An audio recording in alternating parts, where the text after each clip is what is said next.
Hello बच्चों, कैसे हो आप सब। आशा करता हूँ आप सब अच्छे होंगे। अब तो एकदम जोश के साथ कि क्लास 10 का बोर्ड का बस पेपर आना है।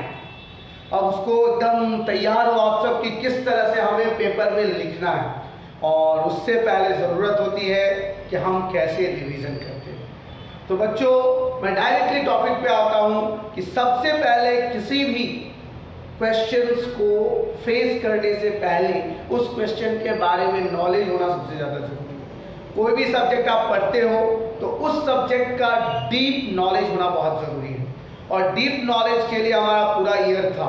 अब समय आ गया है हमें बोर्ड का रिवीजन करना है, क्योंकि नेक्स्ट मंथ हमारा बोर्ड होने वाला और हमें अच्छे मार्क्स लाना है।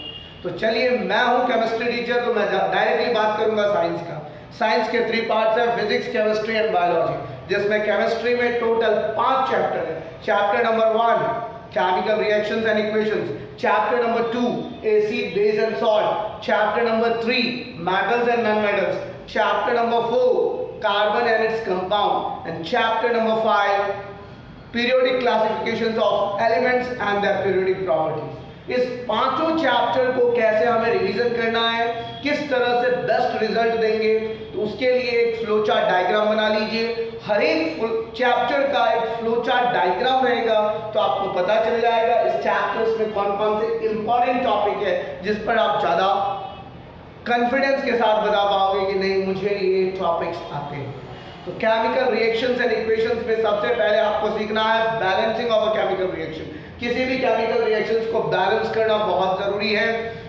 कोई भी केमिकल रिएक्शंस, कौन सा केमिकल रिएक्शन है, कॉम्बिनेशन है, डीकंपोजिशन है, डीकंपोजिशंस में भी कौन सा डीकंपोजिशंस है, डिस्प्लेसमेंट है, डबल डिस्प्लेसमेंट है, रिडॉक्स रिएक्शंस है, या कोई एलिमेंट आपको दे दिया और पूछा इसमें कौन सा रिड्यूसिंग एजेंट है या ऑक्सीडाइजिंग एजेंट है, ये कोरोजन क्या है, रेंसिडिटी क्या है। चैप्टर का एक शॉर्टकट रिव्यू बनाओ, एक फ्लो चार्ट डायग्राम बनाओ, उसके बेस पर ज़्यादा से ज़्यादा क्वेश्चन को सॉल्व करने की कोशिश करो, तो डेफिनेटली चैप्टर नंबर 1 पे तुम्हें एक कॉन्फिडेंस आ जाएगा। दूसरा है chapter number 2 acid, base and salt. Acid, base and salt के लिए आप लोगों को acids, types of acids, base, type of base, salts, types of salt, इसको जब आप पढ़ लोगे उसके बाद पीएच वैल्यू, जो एक बहुत ही इंपॉर्टेंट टॉपिक है चैप्टर नंबर 2 से। उसके बाद अगर हम बात करें सॉल्ट्स का, तो कौन कौन से इंपॉर्टेंट कंपाउंड है, कौन कौन से इंपॉर्टेंट सॉल्ट्स हैं, उनके प्रिपरेशन मेथड क्या सब है, उनके यूजेस क्या सब है, एवरीडे यूजेस क्या सब है, तो उसके बारे में थोड़ा आप लोग एसिड, बेस एंड सॉल्ट में पढ़ लोगे। मेटल्स एंड नॉन मेटल्स में सबसे ज्यादा जो एक्सट्रैक्शन वाला टॉपिक है वो ज्यादा इंपॉर्टेंट है। वैसे तो मेटल्स, नॉन मेटल्स दोनों के बीच में डिफरेंस क्या है, फिजिकल डिफरेंस क्या है, केमिकल डिफरेंसेस क्या है, वो सारे को हम लोगों को लिखना है। मेटल्स, ये जो बहुत ही ज्यादा एक्टिव मेटल्स है, बहुत ही आप कह सकते हो कि ये स्ट्रॉन्ग मेटल्स हैं, जो खास करके बहुत ही ज़्यादा रिएक्टिव मेटल्स होते हैं। कुछ एवरेज रिएक्टिव होते हैं, मॉडरेट रिएक्टिव होते हैं, कुछ लीस्ट रिएक्टिव होते हैं। ये सारे मेटल का एग्जिस्टेंस कौन से ओर से होते हैं, ओर्स का केमिकल फार्मूला याद रखना बहुत ही ज़रूरी है। ओर्स का केमिकल फार्मूला याद रखने के बाद उनका एक्सट्रैक्शन, स्मेल्टिंग, रोस्टिंग, ये सारा कैल्सिनेशन, ये सारे प्रोसेस को याद रखना बहुत ज़रूरी है। और लास्ट में जब आप जाओगे कार्बन एंड इट्स कंपाउंड्स में, उसमें आईयूपीएसी नॉमेनक्लेचर के बारे में समझना बहुत ही ज़्यादा ज़रूरी है।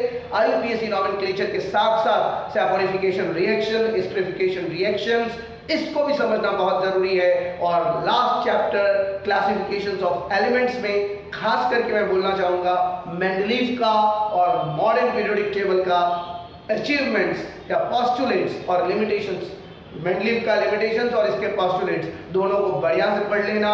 और ट्रेंड्स इन पीरियोडिक टेबल, किसका एटॉमिक साइज बड़ा होगा, किसका एटॉमिक साइज छोटा होगा, किसकी इलेक्ट्रोनेगेटिविटी बड़ी होगी, किसकी इलेक्ट्रोनेगेटिविटी छोटी होगी। और सबसे बड़ी बात अगर मैं कहूँ तो इसमें पूछा जाता है metallic and non metallic character. तो इस तरह से अगर तुम केमिस्ट्री का रिवीजन करोगे तो डेफिनेटली अच्छा लगेगा। अब तुम्हारे दिमाग में क्वेश्चंस आएंगे, सर क्वेश्चंस किस तरह के होंगे।